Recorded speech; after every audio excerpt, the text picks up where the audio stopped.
High, how are you? অরিয়াঞ্জনি বলছিলাম। আগের ভিডিওতে বলেছিলাম অনলাইন জব কি, কিভাবে কাজ করবেন, কেন করবেন, এগুলা নিয়ে আজকে কিছু কথা বলবো অনলাইন জব সম্পর্কে।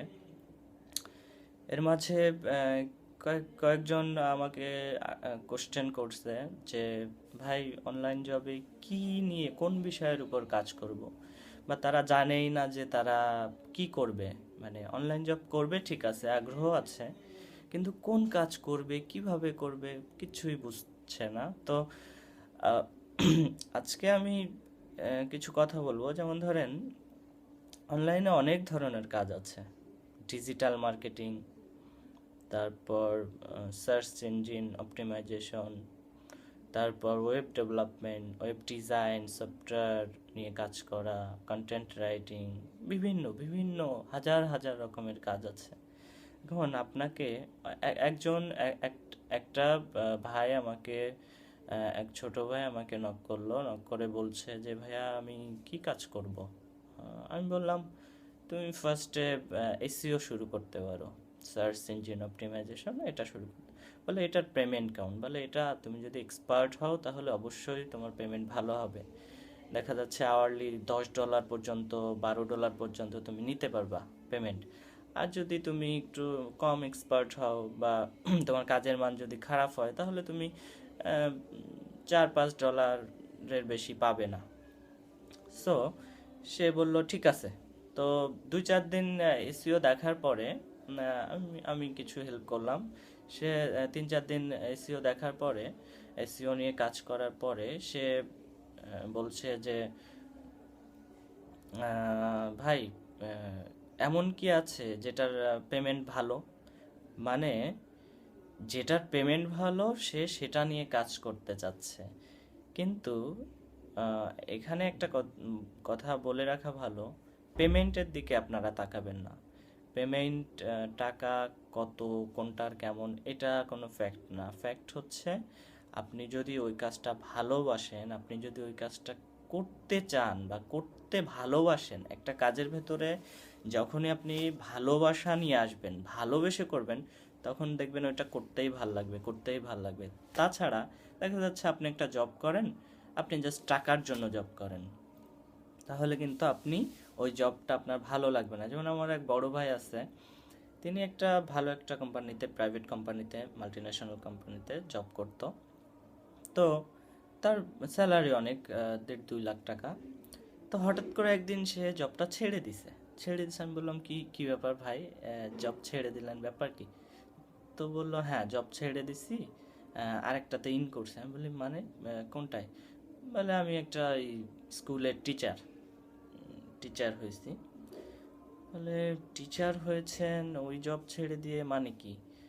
বলে, হ্যাঁ, আসলে ওখানে তো আমাকে ভালো পেমেন্ট করতো, কিন্তু ওই যে যে বেশি স্যালারি দিত, 1.5 লাখ 2 লাখ টাকা স্যালারি দিত, কিন্তু সেই স্যালারিটা খরচ করার কোনো টাইম দিত না। কিন্তু আমি এখানে শিক্ষকতা করছি, এখানে আমাকে যে স্যালারিটা দেয় সেটা দিয়ে আমাকে চলেও যায়, আবার সময়ও দেয়। সো আমি লাইফটাকে এনজয় করছি এখন, কিন্তু আগের লাইফটাকে আমি কোনোভাবে এনজয় করতে পারিনি। তো যার কারণে জবটা ছেড়ে দিছে। আমি বললাম, বাহ, ভালো। তো এটাই, কিছু মানুষের থেকে শিক্ষা নিতে হয়। যেমন ধরেন, আপনি টাকার পেছনে যখনই ছুটবেন, আপনি আসলে অনলাইন জবে টাকার পেছনে না ছুটে আপনি কাজের পেছনে ছুটবেন। কোন কাজটা আপনার ভালো লাগে? কেউ কেউ আঁকতে ভালোবাসেন, কেউ কেউ লিখতে ভালোবাসেন, কেউ কেউ দেখা যাচ্ছে মার্কেটিং করতে ভালোবাসেন, অনলাইন মার্কেটিং। তো এক একজনের এক এক রকম মানে প্রতিভা। তো আপনি ডিসাইড করবেন যে আপনি আসলে কি ভালোবাসেন। আপনি কি গ্রাফিক্স নিয়ে কাজ করতে পারবেন, নাকি আপনি অনলাইন মার্কেটিং নিয়ে কাজ করতে পারবেন, নাকি আপনি লেখালেখি করতে পারবেন? লেখালেখি করে কিন্তু মাসে 50,000 1 লাখ টাকা ইনকাম করা সম্ভব, আপনি যদি ভালো লিখতে পারেন। এখন এভাবে ডিসিশন নেবেন। এখন বিভিন্ন কাজের বিভিন্ন মান। যেমন এসইও বা এসএমএম করলে $4-5, $6, আরও বেশি হতে পারে। তারপর গ্রাফিক্স গ্রাফিক্স ডিজাইন করলে একটু বেশি, $10, $12, $15। তারপরে সফটওয়্যারের কাজ করলে আরও বেশি, এভাবে মানে এক একটা কাজের এক একটা মান। এটা আওয়ারলি বেসিস। আপনাকে 1 ঘন্টায় এরকম তবে বাংলাদেশে স্বাভাবিকভাবেই 5 থেকে 10 ডলারের ভেতরেই সবাই কাজ করে থাকে, নর্মালি যারা ওয়ার্কার আছে। তো 1 ঘন্টায় 5-7 ডলারের মতো নিয়ে থাকে, বা একটু বেশি নেয় অনেকে, যারা সিনিয়র পর্যায়ে বা এক্সপার্ট বেশি তারা বেশি নেয়। তো 5-7 ডলার কিন্তু কম না। এক এক ঘন্টায় 5-7 ডলার মানে অলমোস্ট 500-600 টাকা বা তার বেশি হতে পারে। তো এটা 1 ঘন্টায় আপনি যদি আর্ন করতে পারেন, দিনে আপনি 5-6 ঘন্টা কাজ করলেই দেখবেন 2-3 হাজার টাকা হয়ে যাবে।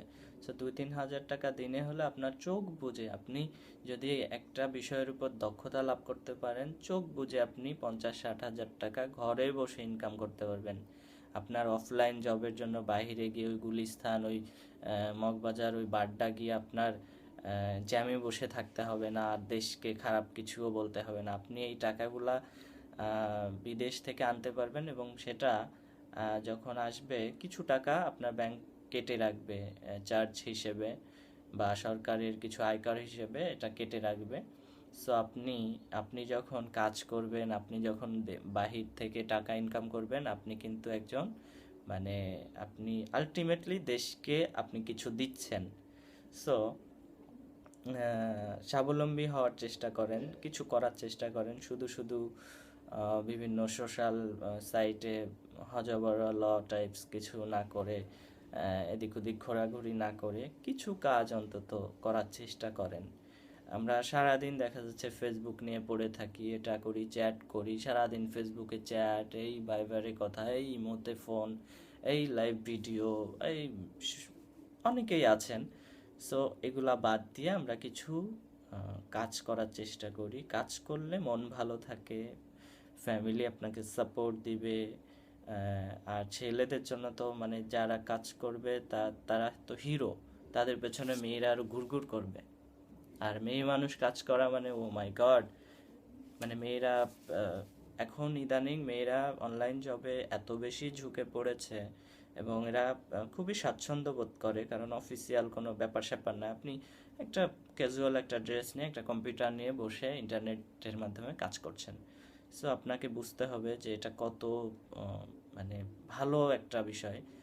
আর আমি আগেও বলেছি, আগামী 5 বছরের ভেতরে বাংলাদেশে অনলাইন জবের মাধ্যমে বৈদেশিক মুদ্রা গার্মেন্টস থেকেও ছাড়িয়ে যাবে। সো সরকার বিভিন্নভাবে ইভেন্ট খুলে, বিভিন্নভাবে মেলা, অনলাইন জবের জন্য মেলা করছে, বিভিন্ন সেমিনার করছে। সো আপনারা সেগুলাতে জয়েন করতে পারেন। আর যদি কোনো প্রবলেম থাকে পার্সোনালি আমাকে নক করতে পারেন। আর সব শেষ কথা, যে কোনো কাজ করলেই সেটা এক্সপার্ট হওয়ার চেষ্টা করবেন। এক্সপার্ট হলে সেটা অবশ্যই মূল্যায়ন পাবেন, কোনো না কোনো একটা সময় অবশ্যই পাবেন। এর কোনো বিকল্প নেই, এর কোনো মানে এটা আপনি পাবেনই। সো যাই হোক, আজকের মতো এতটুকুই। ভালো থাকবেন, আর ভালো লাগলে চ্যানেলটি সাবস্ক্রাইব করবেন, লাইক, শেয়ার, কমেন্ট দিবেন, আপনার বন্ধুদেরও হেল্প করবেন কিছু করার জন্য। সো আজকের মতো বিদায়, ভালো থাকবেন, টাটা।